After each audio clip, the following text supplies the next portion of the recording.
السلام عليكم البنات. نبداو نهارنا بالصلاة والسلام على رسول الله.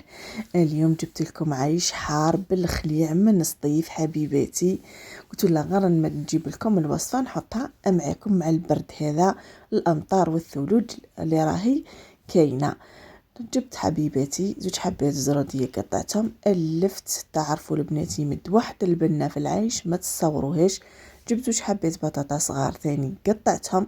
جبت زوج حبات بصله متوسطين قطعتهم ثاني، نرحيوهم في الاشوار هكذا. نجيبو ثاني المعدنوس، الدبشه حبيباتي ماشي المعدنوس، العيش يحب الدبشه.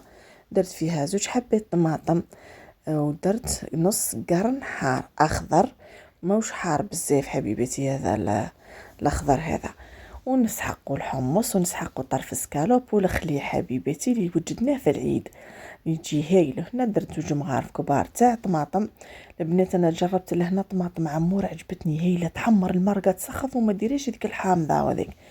جيبوا لهنا درت شويه زيت برك، حطيت سكالوب والخليع، وعندي ديك الشحمه تاع العيد مداويتها ومكونجيليتها منين نسحق نجبد.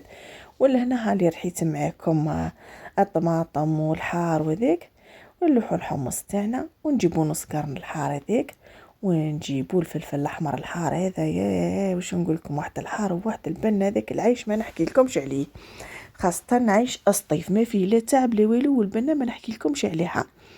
نديرو الزنجبيل، نديرو فلفل الاحمر الحلو الحار، ونحطو الدبشه، ونجيبو هذيك الخضره اللي قطعناها الزروديه واللفت والبطاطا. خاصه اللي عندكم لفت السعيدي ثاني قطعوا حبه البنات، واحد البنه ما نحكي لكمش عليها. ونلوحو كيما شفتوا الحمص كلش البنات مع بعضه هكذا. خلطوا كل من الحوايج والكزبر ثاني يحب كلش مع بعضه، ونحطوهم حبيباتي نمرقوا ونسكروا الكوكوطه. ولا هنا العيش حبيباتي غسلته برك ودرت له شويه زيت ولحته وجمرته. هنا راني درت العيش المفتول، هنا غسلته برك ندير له شويه زيت ونلوحوه مع الجمر.